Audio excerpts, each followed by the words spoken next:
were able to join us and give a little bit of your time to us to learn more about the services that we provide. For those of you that aren't aware, Nexus Path Family Healing has operations throughout the state of North Dakota.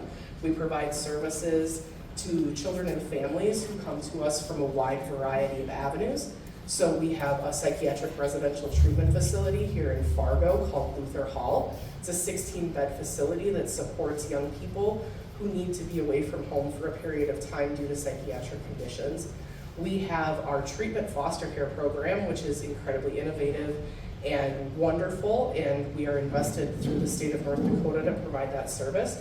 Currently, we have 64 young people who are getting treatment in familial homes due to the mental health conditions that they have, but it's the least restrictive environment.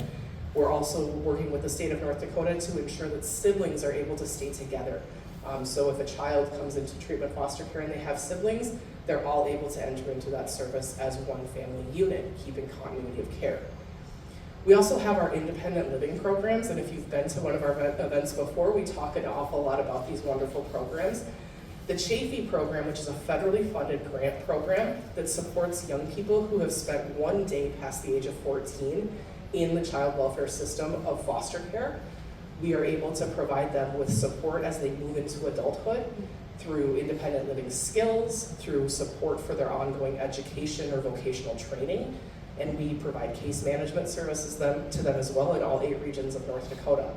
We also have our supervised independent living program for young people who age out of foster care in North Dakota. This innovative program allows us to work with young people who don't have adult support systems to move into apartments or college dormitories or family homes, where then they can have case management services, financial assistance, and can move forward to get education and training to help them move into communities throughout the state of North Dakota. Finally, I talk really fast, I'm sorry. But finally, we have the program that we're all here to learn more about tonight, which is our school-based mental health care program. This program allows us to work with kids and families in multiple districts throughout the state of North Dakota, providing targeted case management services and mental health care services through therapy options.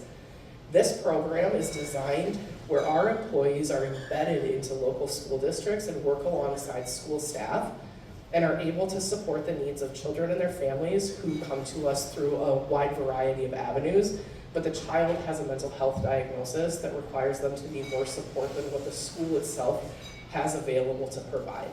This partnership has been ongoing for nine years. Maddie's one of our supervisors who's been here since the beginning, and she will be talking to you in a little bit, but this is a program that has been well invested in and has moved a lot of people to be able to move into middle school and high school and graduation. We've got an exciting story to share with you from one of our parents. It's a video. Her name's Katie, and the impact that the school-based mental health care program has had on her and her kids.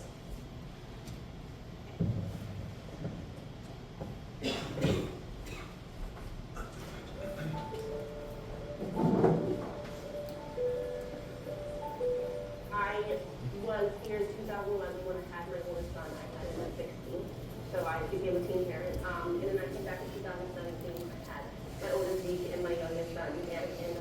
I dropped out and I was like, I don't like school, and so I didn't really have a good relationship with the schools when my kids started. But it felt like my kid was being bullied, so I was like, kind of like, hey, like you're being rude to my kid, I'm gonna be rude to you. So it wasn't like I didn't really advocate correctly. Katie was just one of the classic families who, she was a single mom, 2 boys with high needs. She was struggling, she was overwhelmed, and she didn't know where to start. She knew that they needed something different, but at that point, all you were seeing was their behaviors. You were seeing that they were getting suspended from school. I think Zeke had gotten suspended numerous times, elopement from school, destroying classrooms 2 or 3 times a day. So she was a perfect example because she just needed somebody to walk along side by side with her and try to figure out which services are going to help them. If you have kids that are, getting in trouble at school and the parents are at their wits' end and they're not sure what to do, a lot of times you can have situations where the parents are just like, I can't take it. I need help. I take them. We've had some schools even tell us that, parents have said that to them. it was hard trying to have him be at school and trying to help him through school when he was at his issues. The Schooling Services Program is being that bridge between school, home, and community for the youth and families that we serve on our caseload. One way that we make sure that each youth on our caseload gets what they need is an individualized care plan. And what that entails is gathering information from the school, teachers, and then also just any community providers and the family. The purpose is really to link services for high needs families, vulnerable families, within the school district. So we're contracted to be within the schools 100% of the time, but then we're also able to kind of be an extension of what school counselors, school social workers can do. So we don't work traditional hours as school staff do. We're able to meet families where they're at. We're able to do home visits. We see kids in the summer times. We see kids during Christmas times. I think about when I first started the program back in 2019 with Katie being my first family. One of my elementary schools that I was working in, we had 3 classrooms that were wild because you have 2 kids in each of those classrooms that are out of control behaviorally, struggling with mental health difficulties. And we realized that with time, with our service, that if we can stabilize just 1 or 2 kids across those classrooms, the whole school just kind of takes a breath. It does make a difference. As a mother, as a young mother, and being younger than a lot of these other parents with a 14-year-old or a 10-year-old, it's kind of like, I feel like no one listens to me. So now I get more listened to because of Maddie. And now he's in 7th grade and he's thriving. Maddie has done wonderful things. She does wonderful things for everybody.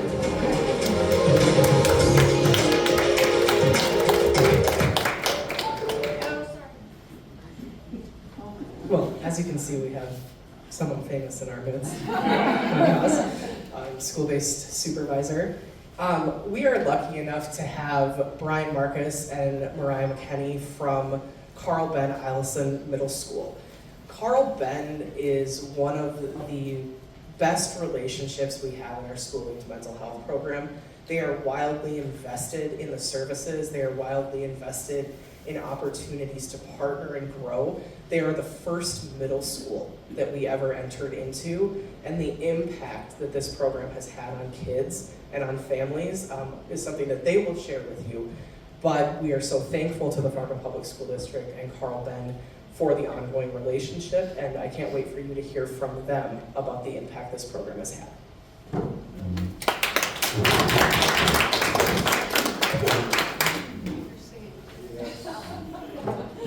Yeah, be prepared. He gets a mic in his hand, he's gonna sing. I am Mariah McKenney. And I'm Brian Marcus. I feel like we're in the middle. That's okay, I want to share with you. No, we get along. We get along pretty good, so. We'll just share a mic. Yep, okay. So anyway, that's a great tribute there, and at Carl Ben, how we operate, Mariah, myself, and then Brad Franklin, our head principal, which, by the way, we should acknowledge because Brad was actually the principal at Jefferson Elementary when Maddie started the program, and we were just kind of talking with some people here earlier that Brad has now been at Carl Ben. He's finished in his 4th year, and the people at Jefferson were just almost in tears when he, told them that he was going to leave and he's going to go to Carl Ben. And we know why, because he's a great leader, and I think Maddie just jumped on board when Brad said, hey, why don't you come with me over to the middle school? And so we've been able to, we've got a history because Mariah and I both came into this district 6 years ago at the same time, math teacher, geography teacher, and then we've kind of had a couple different roles, and then I've been the assistant principal for 3 years, and her and Mariah for 2 years, so we've kind of grown in this. And Maddie, when she came 4 years ago, we got to see what it was all about, and it's really changed because I like to talk too, so I'll just keep talking, okay? But I go back to when I was in the classroom, and Maddie would come to some of our meetings. I think people didn't quite know what her role was. Is she a social worker? Is she a counselor? What does she do? And so it's evolved over time. I mean, her role hasn't changed, but people have gotten to jump on board and understand just the benefit of having a person like her in our building. And case in point is Zeke Atherton, the young man you saw with the goggles. They got broke about 8 months ago. So now he doesn't even wear glasses now, I don't think. But anyway, so Zeke, I mean, Maddie can tell story after story, but this young man, when he came to us last year, it was, I'll just speak about him individually. There were days where I'd be called into the room, the special ed room that he was in, because he was kicking holes in the wall, and he was just behaving the behaviors that you can't even imagine, the things that this kid was doing. This year, and I attribute a lot of his growth to Maddie and her work with Katie, because I came in fearing this Katie lady because I've heard the horror stories, but now Katie and I are like this. I mean, we get along really well, and I think it's because we've built a relationship, we've built a partnership. And Zeke this year, he is thriving. He did basketball. He's built relationships with a lot of teachers. And I mean, his behaviors are very few, and they're almost non-existent. And a tribute to him is, instead of him getting upset and just, like I said, kicking holes in the wall and throwing things and destroying things, now he'll come to me and he'll say, Mr. Marcus, I think I need to go home. I need to go home. And I respect that, because he's acknowledging that he's not in a good spot. And so what do? I call Maddie, and I say, Maddie, can you text Katie and see, or give Katie a call and see if she's okay, if Zeke is picked up or goes home. And I don't think I've yet to see a time when she's called Katie doesn't pick up, and she says, yep, okay. And it's either he can walk home or Maddie will give him a ride home.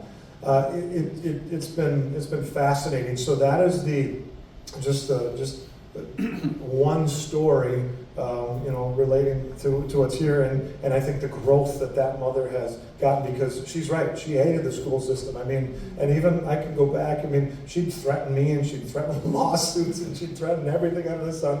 But now it's like, at least we can have a conversation, and we can just talk it through, and let her know that her child is in a safe place, and we care about him. So. That's on Zeke. Why don't you talk about something you work with? Maddie does help out in obviously all grades throughout the school, 6, 7, and 8. And to be completely honest, when she came, as Brian had mentioned, when we were teachers, you could see the impact for sure as teachers. And now in an admin role, it is, I cannot imagine a school without Maddie. I can't. It's by far, and to be honest, we always call the TCM position the Maddie. So to us, it will always be Maddie, regardless. But the things that she does provide for us in the school is, like Brian had mentioned, the major communication is huge, with obviously between staff and parents and just students. She's not just she is a counselor, to be honest. I mean, she talks with, if they need a break, they go to Maddie. If Maddie's not available, I have a student, I know Brian said talk about some of your students or whatever. I have a student that I absolutely adore, one of Maddie's students, and Maddie has absolutely helped bridge the relationship that she and I have because of Maddie. Mm-hmm. Maddie, you can trust her. Yes, she's a good person. So that in itself has developed an immense amount of respect that this student does have for the school system, which, I mean, she goes to her classes, she does what she needs to do, because she trusts Maddie, because Maddie's there, and she's always there. She's not just there in school, she's there out of school. A huge, huge benefit that Maddie provides that is beyond our control and appreciation is the fact she can take students to appointments. She can pick them up for school. We have a lot of students that Maddie, she's their alarm clock. She picks them up and brings them to school. What, you're not in school, I'm coming to get you. Like, I mean, that doesn't happen all the time. Summer is huge. The ability that she has to meet with the kids and make sure that they go to some activities, they're involved in things in the summer, and they make their appointments, and they do what they need to do over the summer. That's one thing that the school cannot control and cannot own. So Maddie definitely provides that service. This TCM role is vital in school systems. It really is. It is something that we, like I said, I don't know how we would survive without Maddie. And I'm very thankful that Franklin was very insistent that we continue this role, because as everyone knows, budget cuts are a real thing. And we were threatened with the budget cut of Maddie, but we figured out how we can rearrange some things to keep the position, because it is so important. And we very much appreciate Maddie and all the work that she does. But what else do you want to say? I mean, I could stand up here and talk about how great she is all the time and how important this position is, really. So one thing that we have at Carlin Allison is called BAR, and we're not talking like that kind of a bar, although sometimes I wish we had one, but it stands for Building Assets, Reducing Risks. Have anybody ever heard of BAR in the school system? It's a phenomenal program. Carl Ben, we've got a couple elementaries, and Fargo South High School does it as well, but it was actually started in St. Louis Park, Minnesota, and it's kind of just spreading its wings throughout the country. There's several hundred schools across the country that use it, but building assets, reducing the risks. And so I'll get to the point where Maddie's role come in, but in our middle school philosophy, we have teams that we meet in three different meetings that we have school-wide. Small block, big block, and community connect. So small block is where our teams of teachers, the general education, the math, the English, the science, the language arts, they meet weekly to discuss both the positives and any negatives with students. They look at their academics, they look at their behavior, and they talk about those, and then they send positive things home to students, and they talk about them in their small block. Students that have some behavioral needs that maybe go beyond the classroom now come to a big block where it's us as a principal, our school counselors, and the team. We meet as a big block once a week as well. And then they're what we call our level 2 kids. And so we talk about what kind of service, how can we help with that? How can I intervene as a principal? Some of those students might already be on Maddie's caseload, and so how can I pull Maddie in to maybe help a little bit with those kids, and what the counselors give their input. And then we have a third level, and that's called the Community Connect, and that's where we meet once a week, every Friday. So that involves all three of us principals, all of our counselors, targeted case management. We might pull in Indian education, we might pull in our student wellness family facilitators, or an SRO if need be, whoever might be. It's what we call a wraparound service. So for those level 3 kids, those kids that just need more support. And what we found is that many times they are students that Maddie's already working with, but the cool thing is, Maddie has done a great job of working with students and getting them to a point, and getting to the point where maybe it's time to discharge this student because we've done what we need. And so now she's like, well, you want me to, who else do you want me to case manage? So that gives us an opportunity. And I've got, a student this year already, just a couple students that we've brought to that Community Connect and said, Maddie, I think this one is one that you can work with. That student came in, and I'm thinking JD, right? He came in and undiagnosed, no medications, and you'd think that this kid is just going off the rails, right? And every day he's crashing out, he's throwing stuff, and he's sliding. And I said, you know what, let's get you involved. And so Maddie does her eval, she kind of gets it, we get the parental consent, we call mom, mom's right away say, yep, yes, I'm willing to do it.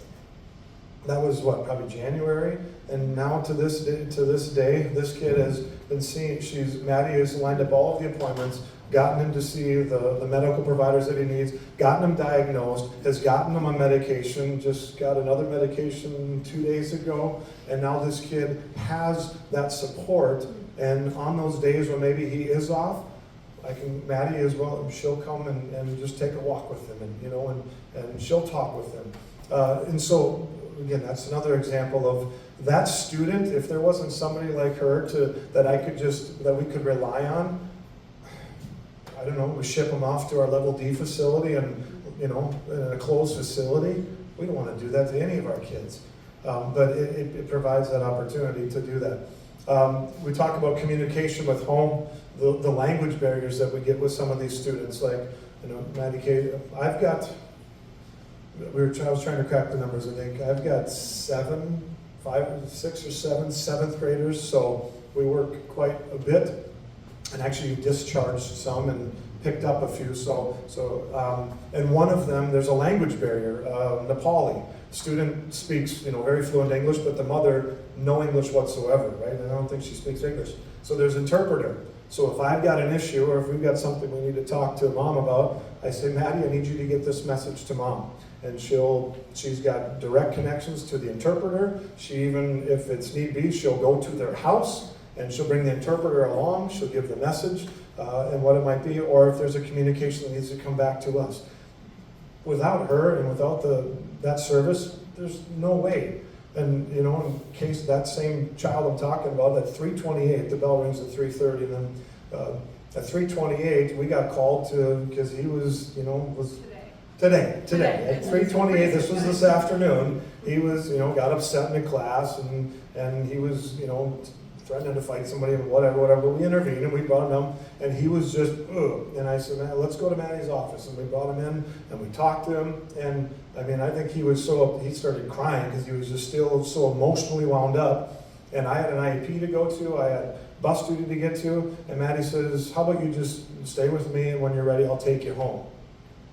If she wasn't there and that happened, I don't know what I would have done with that student. I would have sent him home on a bus and he'd be still upset and irritated, and he probably would have punched somebody. Who knows what would have happened?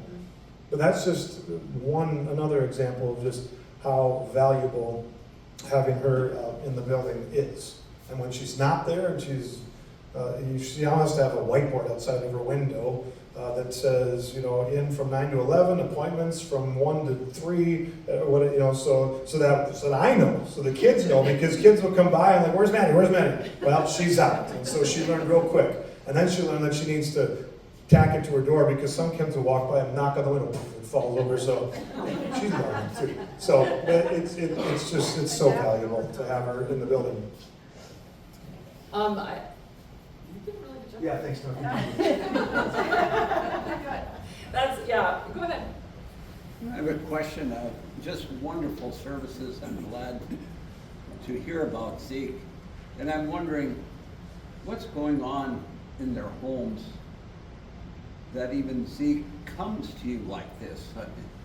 Who is working with that situation? Yeah, you want to speak to that? I'm good at questions, but I'm not good at public speaking just off the top. But I can do questions. A lot of my families, that's good to talk about client makeup. When we started this program, it was for child welfare cases. So primarily, the only way that we could get eligibility and payment was because the kids had to have a 960 or a child abuse neglect report sometime in their life in the state of North Dakota. That was the only way that we could get kids originally to be eligible for this service. Where this service came from, where it was birthed, I guess you could say, is it was a contract or a partnership with Cass County Human Service Center. Why? Was because the reason we were seeing 960s or child welfare neglect reports at such high consistency in this one area of town, and then my principal, Brad Franklin, that we talked about, was like, we need to do something, because we're not solving the cycle. We're not solving the cycle of poverty, of trauma. The kids are coming to school, they're hungry, they're dirty. What are we going to do? So that was kind of where it came from, was Cass County Human Service Center. So my client makeup is they do have a mental health diagnosis, but most of the time it is a child welfare family. So it's a family that's either experienced foster care or we're really trying to avoid foster care placement. I am working with the most vulnerable families that there is in the community. We are working with Tier 3, kids that are about to be at risk of removal from their home to a higher level of care, whether that's a foster care setting or residential care setting.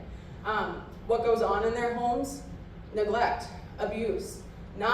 They see what I do in the school, and that's valuable and beneficial, absolutely. But sometimes what people don't see is the amount of mentorship and care that goes into building relationships with families.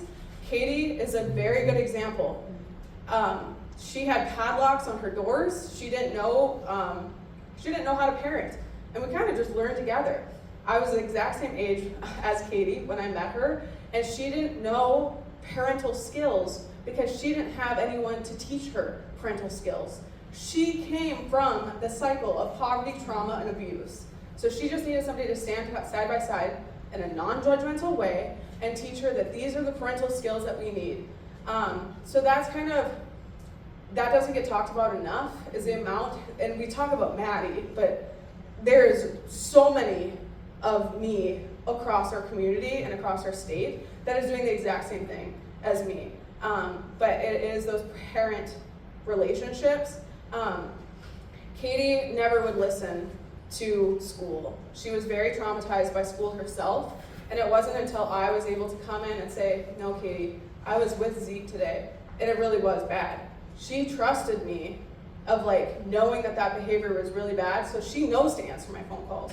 Still to this day, she does not answer Marcus's phone calls ever, but she'll answer. She'll answer on the first ring, but it really is the trusting of that. I help them. Today I was at Fargo Housing to get people a Section 8 voucher, so my family that's been unhoused for 4 years is finally getting their first apartment. We help them with housing. We help them get furniture so they can go and pick out all their own furniture. This isn't us just doing it. We have partnerships with the community, and we're working hard to continue to partner with what we already have. But some of my days, 2 days ago, I helped a mom go and apply for jobs. This is the things that we're trying to break the trauma. We're trying to break the poverty cycle. We have to be able to partner with these families. They're embarrassed that they've never applied for a job. I've helped teens get their first license or their first permit. They're the first person in their family for 3 generations that have ever been legally able to drive. This is the independence that people need to have, or we're never going to make a difference.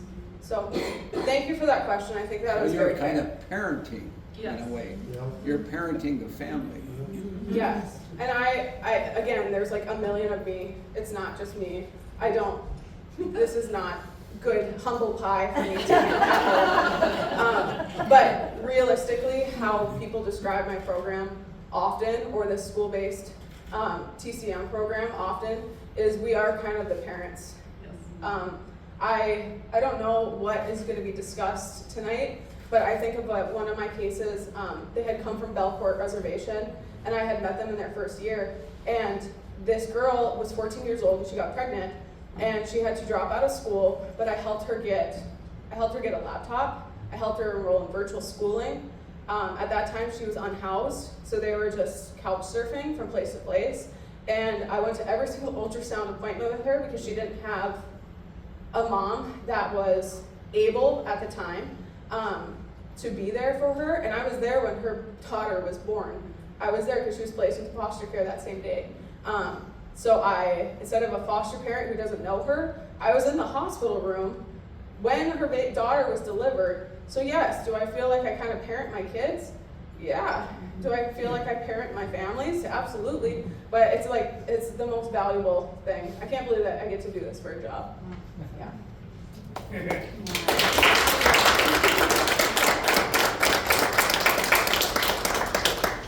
Thank you so much. I don't even know if I want to talk after that. Yeah.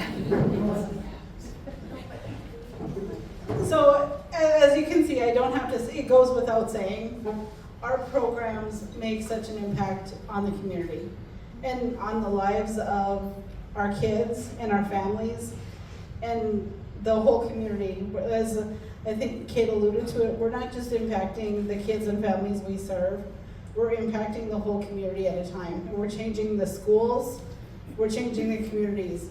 as we go. You know, when people ask me, what's a word that describes our services, our agency in general, and our workers, the word I come up with is fearless. Because workers like Maddie and the people that are our frontline workers, fearless really describes the work that they do. Because they're really out there working with those who have the most extraordinary needs. And we're stepping up to help the families when it matters most. And when their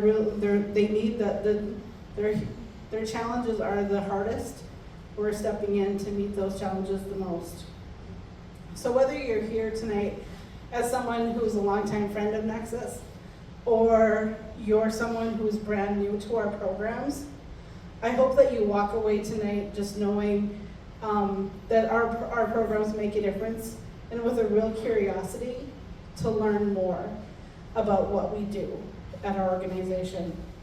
Because together, we can do so much more. Because obviously, there is a great need. By collaborating with our schools and our social service zones and our social service agencies, we can just make such a greater impact when we do this together. By partnering with businesses like RDO and Stonebridge, who have sponsored us here tonight, and our countless businesses and foundations and individuals who really step up and support us through the years, or through the whole entire year, to contribute funds to really enhance our programs and to meet the needs of our youth and our families, to really enhance our programs and everything that we can do for them to meet those basic needs. But here's what we're asking of you today, is really just to learn more about the programs that we have. Kate is here today, and Maddie is here today, and some of our other program staff is here today as well. Feel free to stay and mingle afterwards, just to learn a little bit more about our programs and what we do here today. Our board members are well versed in those programs as well, and what we're doing.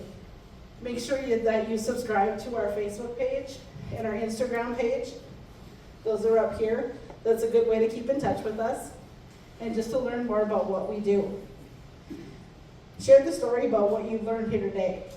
I think we've learned some pretty impactful things. Are you impressed with what you learned?